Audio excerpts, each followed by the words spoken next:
Question number 4. Strength training. Strength training. And what are the proper modalities or the best modalities for you to see proper gains? And by modalities, we mean what's going to be optimal for you in terms of either free weights, so dumbbells or barbells, cable machines, or any other machines that isolate specific muscle groups or target specific muscle groups, etc. So this is a topic that actually I've had some curiosity in as of recently. I've talked to a few people about, done my own research.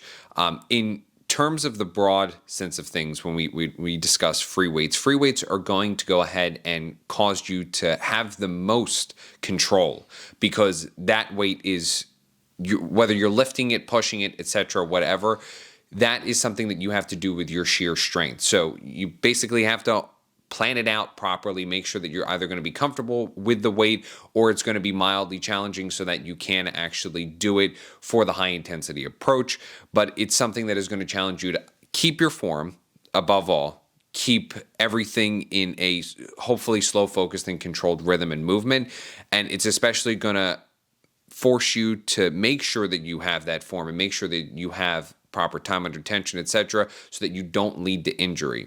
So free weights are going to include, like I said, your dumbbells, your barbells, etc., and that's going to be key for isolation of either specific muscles or making sure that you really push your strength and have control over the weight. Cable machines are going to increase the tension. So based off of the pulley systems and the cable system, that's going to go ahead and increase tension. So some people more recently that I've spoken to have had issues with lateral raises. In terms of doing lateral raises with maybe, let's say, like 35 pounds for a dumbbell, right? Then they go over to the cable machine. They can't even lift up like 11 pounds on the cable machine. That's from that tension. It's from the pulley system. But in terms of the cable machines, the more pulleys that you have is going to release actually more tension, which is going to make it easier for you to utilize that machine at potentially a higher weight. So a prime example of that is there is a cable row machine that I utilize that I have completely maxed out. But on another cable machine, I don't have it even close to being maxed out. The reason being is, of course, there are more pulleys in the other machine, which takes less tension, the more pulleys that there are, revolutions that it has to go through in order for me to go ahead and lift that weight. Other specific ones that target specific muscle groups and muscle fibers, etc., those other machines are going to be optimal for people either maybe potentially coming back from an injury or focusing on just being a beginner and getting into that. More so my train of thought, and the reason why I say that is for the hyperextension machine. Hyperextension machine was what I believe you said, something that was originally created for injuries, right? Reverse hyperextension. Reverse hyperextensions, yes. Yeah. From, what's it called? Westside Barbell, Louis Simmons. Yeah, it was created as like a rehab, but also a strength training for your erectors, but it provides that sort of tension, that stretch on the eccentric, but then you can on the concentric of the motion, you actually can strengthen your erectors specifically. Right. So machines like that are focused and targeted specifically to that, I would also put them in a modality of that, but they're more so a use case scenario, right? It's going to be really, if you're trying to isolate or target something specifically, then they're going to be optimal for you.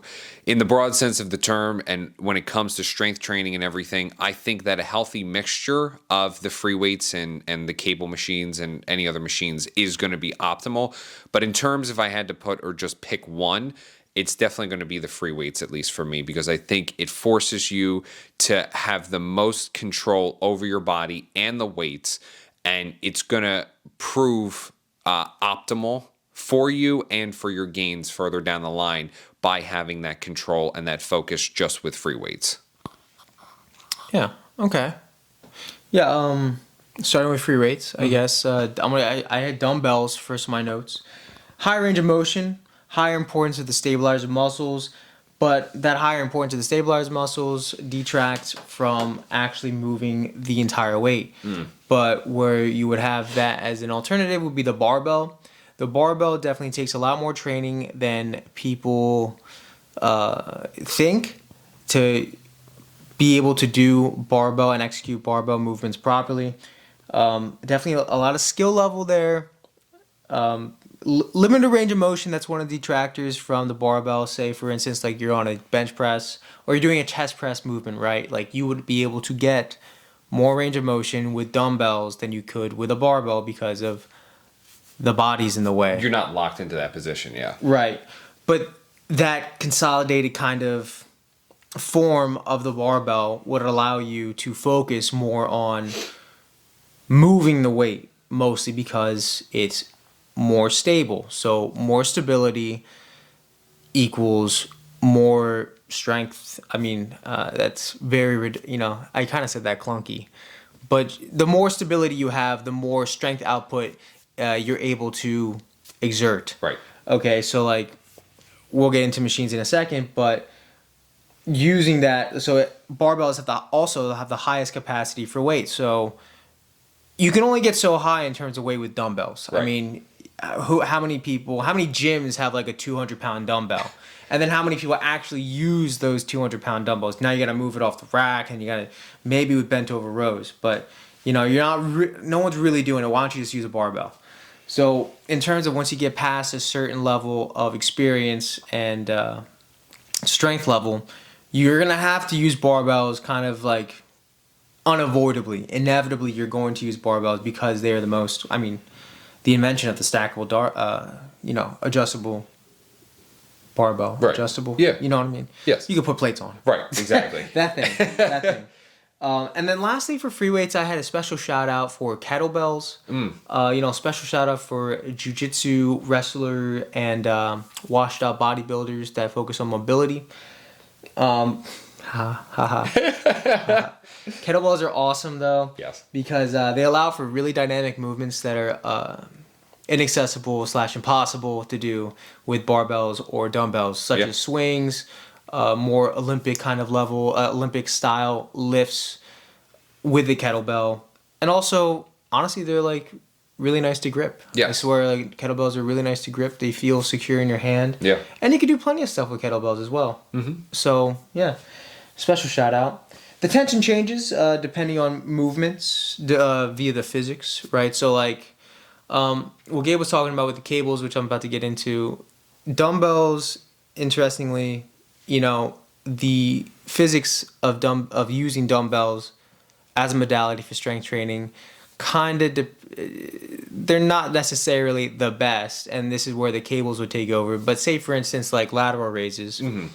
You have no tension when you're at rest, when you're holding the dumbbell. Right. No tension at all. And the tension actually increases, of course, reaching a maximum at the right angle mm-hmm. on your lateral head.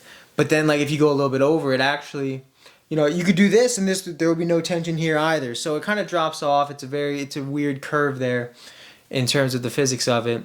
But you can apply that. Just think about that kind of concept to any sort of movement. So say like dumbbell curls as well. Right. Even with barbell dumbbells, if you're doing a bicep curl, there is no tension necessarily on the bicep on the fully stretched position, unless of course you're in a negative or in a certain position of your body where there's tension on the bicep. Right, there's already, where there's a pre-stretch. Right. But then it reaches the maximum of the 90 degree, and then when you're past here, it's not as much tension as you would have here. This changes with cables because I guess the point of cables is to maintain a constant level of tension. Now, as Gabe said, depending on the machine, that level of tension actually may differ from the written level of weight or load that you're moving, depending on the pulley system. Right. But regardless, it does maintain a constant tension, right, through the range of motion. Whereas free weights do not necessarily, depending on the movement. So I think with cables, there's actually immense potential for variability and customization via the angles. So you see a lot of influencers using cable machines in ridiculous but creative, innovative ways. Right. Like you would do chest press, or Sam Sulek does like this weird thing. There's a lot of customization. You could do a lot of stuff with cables that you can't necessarily do with free weights. Lastly is the machines. Now the machines are highly isolated, of course, by design. Highly isolated / specialized range of motion. So like, there are like power squat machines. Obviously, it is a dynamic, kind of a dynamic range of motion. It's a compound movement regardless, but you're stuck in the machine. You're not necessarily utilizing stabilizer muscles. You don't have to focus on any of that stuff. You just have to focus on moving the machine. Again, there goes that stability. The greater the stability, the greater the ability for strength output. Right. So highest level of stability out of the modalities comes from the machines, allowing for max focus on movement, and arguably the safest Yes. Strength training modality because of the safeties built in by design on the machines, the limited range of motion that is, by design again in the machine. Like you can do on an incline or a chest press machine, you can do a crazy amount of weight, and you probably won't tear anything because you are limited by the machine by a certain range of motion. You can't go past the breaking point or the safety point of the machine. You can go forward, fully contract, and you can focus on the eccentric, but you won't be able to necessarily get that super deep stretch, which is where a lot of hypertrophy comes from, arguably the most effective section of a muscle contraction. Right. And detraction, I guess. But at the same time, you avoid that risk of injury.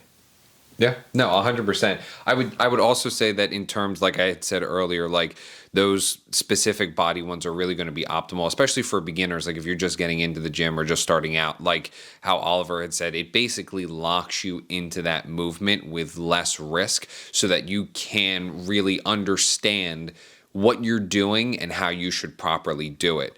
I would say also, just a last touching point, the only frustration that I have and why the cables aren't my preferred method is because they're variable to a machine, So it's like I could be doing X amount of weight on this machine, and then I go over to another machine and I'm doing X amount of weight on that machine, and it's completely different, So for logging purposes and just making sure that like you're being consistent and being able to progressively overload, it is frustrating sometimes because it's then at that point something where you have to almost listen to your body and kind of gauge as to whether or not you're going to be able to do that weight on a different machine. You could also, in your notes, if you keep a notebook, which you should, a journal, you should, no doubt, you could write down which machine you use. Right. Just for like memory's sake, if you have a favorite machine, maybe you'll just go to that habitually, but then you'll think, oh, there's someone on there, so you'll use a different machine. Maybe you wait a second. Maybe you ask to work in, because tracking your progress depends on the elimination of variables. Right. The only variable that you should be able, ideally, the only variable that you should have would be your adaptation and the rest and recovery outside of the gym. How safe for work is this channel? Oh, it's fine. Oh yeah, I guess the only variable that should be in play is how much of a pussy you are. And I guess also second variable is how much of an idiot you are. So tracking, making sure you're on the same machine, right? You do the same movement, etc., etc. These are keys to understanding your body, the movement, and tracking your progress. Yeah, it's consistency. And if you can't follow that, then none of it is going to work. You have to be consistent with it from the start, from the get-go. And that applies to every single factor that is in this realm, because that is the only way that you're going to see linear progress and growth if you really want to fully fledge and see success in your journey. So, all right, number 5, our last question. Which philosophy should you follow? Science-based versus science-bound training? Oh, obviously I'm super biased on this, but I actually wrote down some definitions. So I got this term from, do I shout out? I mean, of course. Thomas DeLauer. I heard it first from Thomas DeLauer, science-based versus science-bound. And he kind of laid it out here. So science-based is using, and this is my paraphrase, so excuse the inaccuracy, but using scientific research and findings as a foundation from which to launch one's own regiment, quote-unquote, artistically. Science-bound is using scientific research and findings as a framework within which to structure their regiment, quote unquote, dogmatically. So you can pretty much infer implications, yeah, from those two definitions. But science-based is actually doing research. They're both actually doing research and looking into things, but then taking those findings, maybe inferring some implications, and then exploring that for yourself, and then seeing if they work for you. Whereas science-bound would be like just sticking to, I guess, human studies that are meta-analyses and proven principles that have been used for decades, based off of, just like truths, quote unquote. Right. But it would just be like sticking to that, and that's it. Which, I mean, they're both successful if you stick to going to the gym consistently and focus on recovery and rest. But I think science-based is a lot more fun because you can do your own thing, and there's a lot more art you can do to building your body. Yeah. No, 100%. I would agree with everything he said. I think one of the biggest things and key takeaways in the difference between the two, both is going to be in your research, but it's also going to be basically your response to the training as well. You know, sometimes like you might be doing an exercise that might not feel optimal for you, or might be fatiguing you or whatnot, even if it is in research said as the best one, you know. But it's going to be based on your training. It's going to be based on your preference and listening to your body and all that kind of stuff, of course. But it's also, I mean, in both realms, it's knowledge, right? You can never have enough knowledge when it comes to working out or the gym, or being able to optimize and utilize the machines properly, your time properly, your muscle groups, etc. So really doing your research and actually looking into it, and either following a dogmatic or just creating your own regimen. It's all going to be what's more comfortable for you, but especially if you're a beginner, maybe sticking to something stricter that is science-based, so that until you feel comfortable to do more of a science-bound and well-rounded approach. So, but that's all I got. Any other comments or? Yeah, one thing I wanted to touch on actually was rep ranges. For some reason, that was well, we have that bonus question about ketosis and nutrition. Do you want to save that for another time, or? That's up to you. I'll defer to you. What do you want to do? Rep range or ketosis? Oh god. Bonus question. Bonus round. Oh, you're leaving that up to me now? Yeah. Okay. Yeah, one thing that's been on my mind recently is actually the kind of accepted rep range for optimal hypertrophy and strength gains, which has been accepted pretty much by consensus as a 5 to 30 Rep range. Okay. And I think I might get that already messed up, but it's somewhere like that. So you can experience strength and hypertrophy gains at 5 reps at a 5 rep set, right? And you can also experience gains all the way up to 30. But my one caveat to that, and I've been thinking about it recently, is the difference between sarcoplasmic hypertrophy and myofibrillar hypertrophy, which a sarcoplasmic, you'd have to get up an image of the muscle cell, but sarcoplasm. I'll pop that down here. Sarcoplasm is basically the cytoplasm of a cell. Okay. It's the liquid. It's like the gel that's inside the cell, right? And it's like, it makes up the majority of the volume of a cell. Okay. And the myofibrillar proteins, the myofibrils, are the actual kind of like steel cables. That's how, you know, the cables, in the muscle cell. Now, my one caveat to this rep range is that with sarcoplasmic hypertrophy, it is still hypertrophy, and especially if you're taking like a visual look at someone who's big, or you take your own measurements, right? You'll still be growing larger, right? And technically, that is part of the muscle cell. So those muscles, like, you're actually gaining muscle, you know, simplistically, but the sarcoplasm is not the functional part of the muscle cell in terms of the parts of the cell that provide power for work. i.e., lifting weights, doing activities, doing work, literally. So I think that the lower end of the rep range of that like 5 to 30 would actually preferentially grow myofibrils. I think that hypertrophy specifically towards myofibrils happens at the lower end of that rep range specifically because of the necessarily higher intensity. Okay.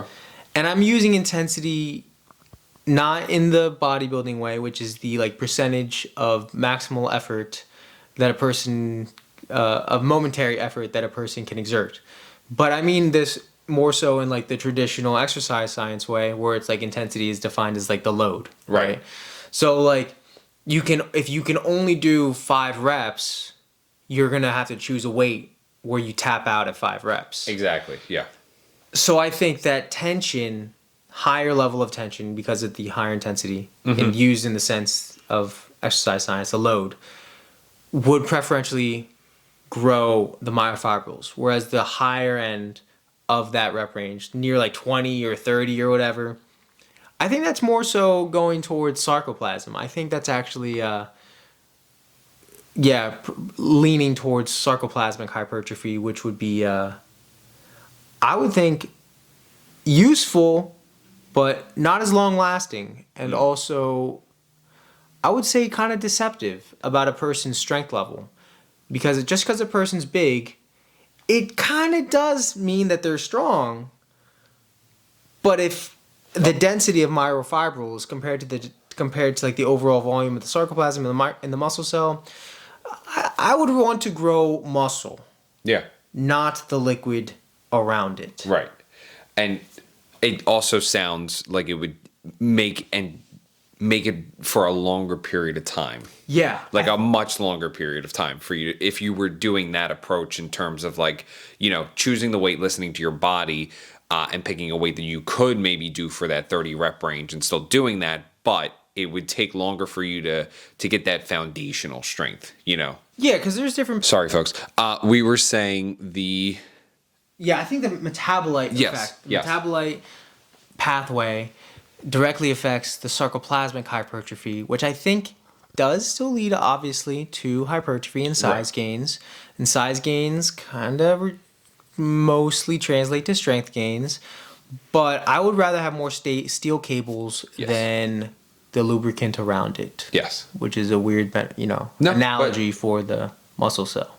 But yeah. Yes. No, I agree. And I also think that especially in terms of the world of reps and rep range, especially with the high intensity approach, if you're doing the proper weight for your body, one that is challenging and you're giving it your all, whether it be for 1 set or 2 set, you're normally and realistically, historically, at least in knowing our bodies and knowing that high intensity approach, we normally get anywhere between 8 to 10 6 reps on the low range, right? 6 on the low range, and then we stick to that weight, and then we go up from there. And maybe like if we wanted to be safe with it, we'll get up to 12. Right, exactly. 12 reps till failure, and then we'll bump up the weight, and then expect to go down in reps. Right, and by doing like a higher rep range, like that 15 to 30, it would absolutely kill the high intensity approach. Yeah, again, then you're thinking about duration. Right. Now you're thinking like, okay, like now I have to just like work through these first like 15, 20 reps before I start feeling it. Exactly. Whereas like, it's sticking around the 10, 12 max kind of like targeted rep range.